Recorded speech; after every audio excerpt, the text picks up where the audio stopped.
Hello everyone, I'm Colin Graham. I'm the animation director on Watch Dogs, and today I'm excited to present to you a vertical slice of the Watch Dogs free roaming experience. So actually, this is not a mission. Everything we're going to showcase today is completely systemic, and we're free to do as we please. We start off in the wards, the low-income district of our interpretation of Chicago. When creating the world of Watch Dogs, we wanted to stay true to the city and give a unique flavor to each and every neighborhood, not only in terms of the architecture, but also in terms of the people that you'll encounter and what is happening in their day-to-day lives.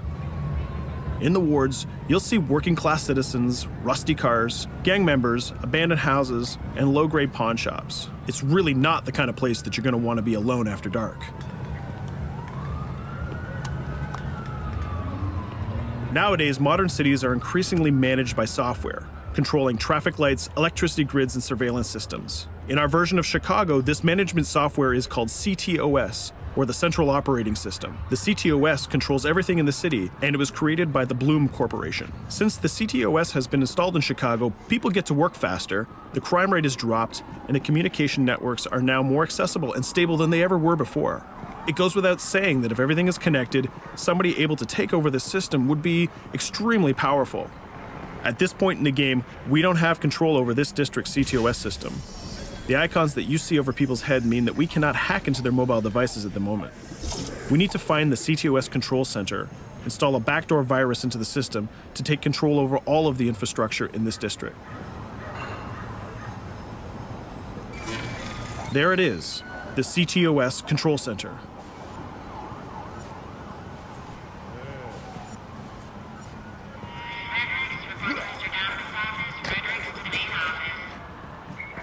Watch it. You're walking someplace you got no It's heavily guarded. Let's see if we can find the server access codes from a distance. With cameras, we can explore restricted areas without being spotted, tag different guards, and access details on their lives. What the hell is she doing with that weasel motherfucker? It seems that Bloom employees all have a sort of shady past. There it is, the access code to the server room.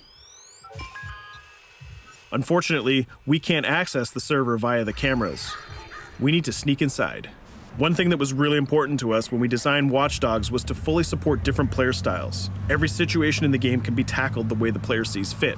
In this situation, we can go all out guns blazing, completely stealth without the guards ever seeing us, or we can hack from a distance without ever setting foot inside the restricted area. Let's hack this forklift. Aiden can use the environment to distract and lure guards. Pretty much anything you hack has multiple functions. So, for example, you could use this forklift to access the roof, or you could use it to create cover. Hacking in Watch Dogs is all about player expression. Let's set an improvised explosive device so we can hack it a little bit later.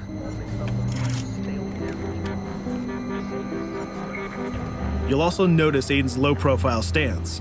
This indicates when the guards are unaware of our presence. We'll try to reach the upper level of the building to see if we can gain a vantage point over our opponents.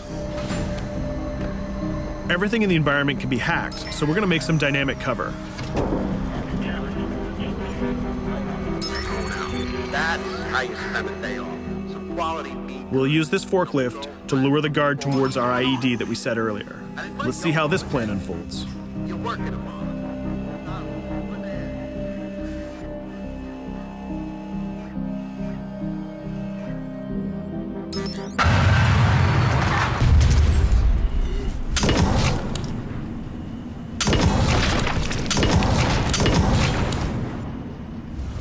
What you just saw is called focus. It represents Aiden's analysis capabilities and his quick reflexes. This gives the player more time to combine core game mechanics together, such as shooting, hacking, and driving, in order to handle more complicated situations.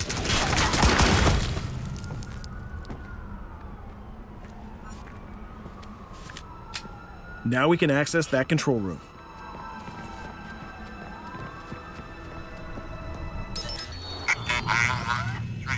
Drop 2, 5.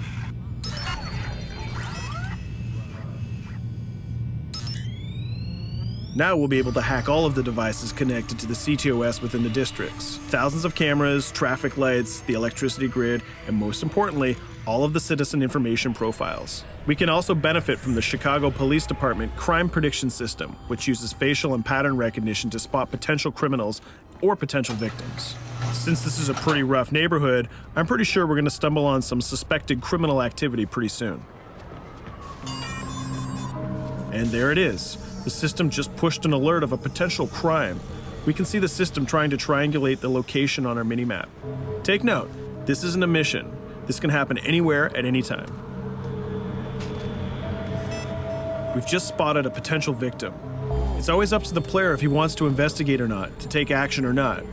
So let's see how this turns out. Yeah, you're right. Could I just...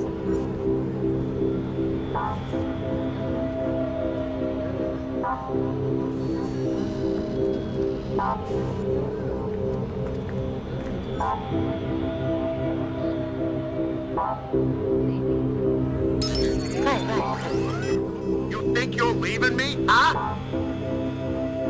Jesus, I told you to stay away from me! You belong to me now. Get it? You better leave or I'll call the cops!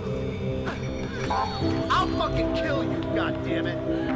Get off! Yo! That was close. Good thing that we intervened. We managed to prevent the crime, but we triggered a chase. From here, the criminal's behavior is unpredictable. He can try to get away, shoot back at us, surrender, or call for backup.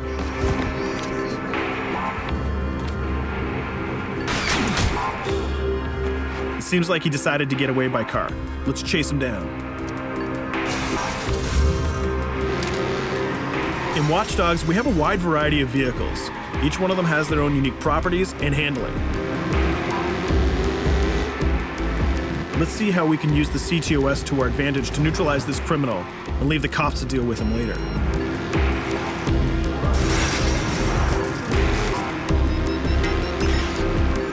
The chase stops right here. Using the blockers usually reserved for the cops during interventions, we managed to stop this criminal without killing him. This gives us a reputation bonus. This system is at the core of the Watch Dogs experience. Depending on how we handle different situations in the game, the media and the citizens will have a different perception of our hero, whether he is a true vigilante or a reckless criminal. This will have repercussions throughout the game. Now, let's head for the Loop, the historical district of Chicago, where you're going to find the most iconic buildings in the city.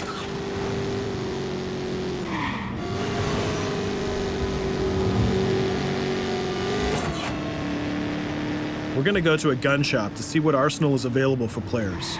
The economy is a big part of Watch Dogs. Players will be able to grow their arsenal with weapons and craft their tools in order to increase their power and their hacking abilities.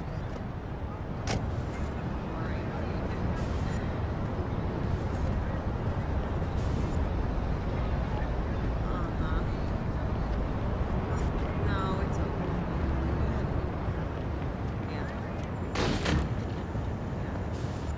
You will find all of the weapons that you would expect in a traditional shooter. Pistols, assault rifles, guns, sniper rifles, and grenade launchers, just to name a few. A lot of bullets were fired in our last encounter with the CTOS guards. Let's stock up on some more ammo. Finding everything.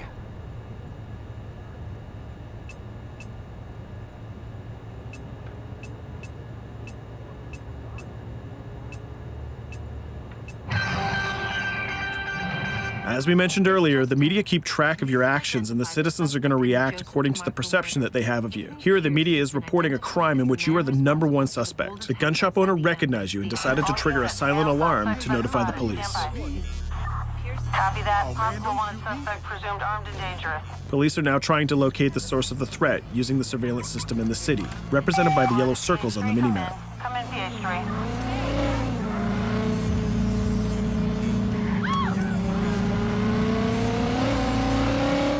Aiden is able to stall their efforts by hacking into their communication systems while avoiding the scanning areas.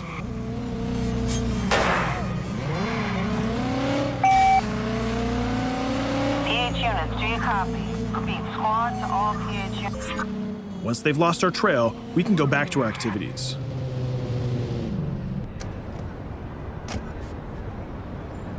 One thing that Bloom did to win over the population of Chicago with the CTOS project was to install free Wi-Fi hotspots throughout the city. Free Wi-Fi is cool, but not very safe with someone like Aiden Pierce around. Hacking into this box is going to give us access to every device that's connected to it. So let's see where that brings us.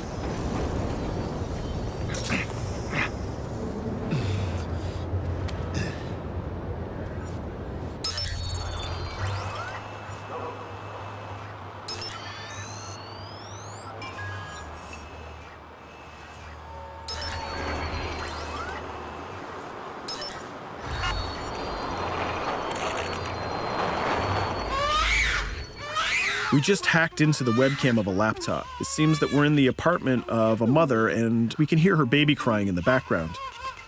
Her bank information is in her mobile phone sitting right there on the table in front of us. It's totally up to the player whether we decide to steal it or not. Of course, this won't affect our reputation because nobody can witness this action. Just like in real life, nothing is totally black or white, but rather many shades of gray. This is exactly the situation where we want the player to question his own morality. Let's go withdraw that money. If you think that you're alone, think again. Aiden is not the only hacker in town. Someone's trying to install a backdoor virus on Aiden's phone in order to steal a portion of the information that he's gathered through the game so far. First, we're gonna have to reach the area where the signal is coming from.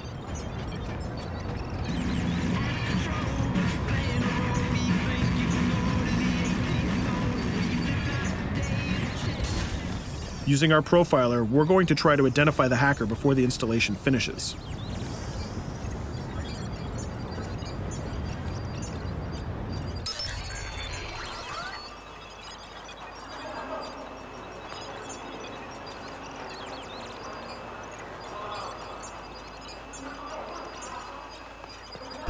There he is.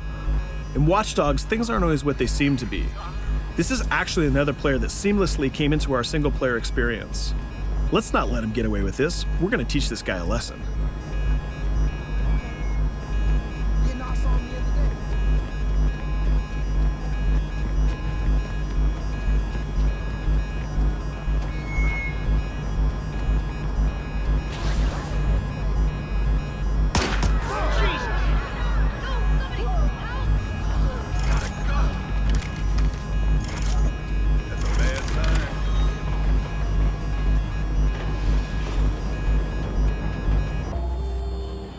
We stopped the hack, but the hacker managed to get away. I don't know about you, but we can't let this pass by. We need to retaliate. Using the grid, let's see if we can find that second player. There he is. Let's enter his game seamlessly.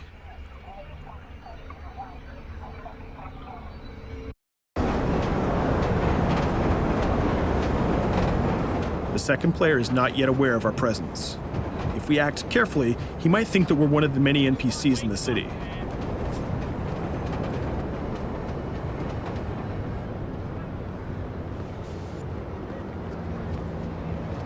What was that?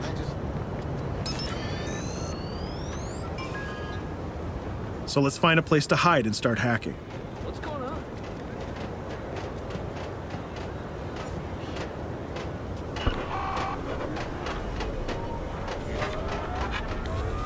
The second player has just been alerted that a breach has occurred on his phone. He's trying to find us using his profiler.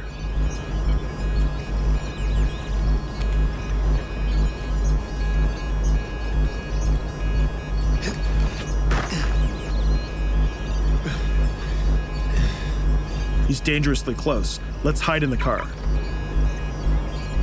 We're spotted. Let's get out of there.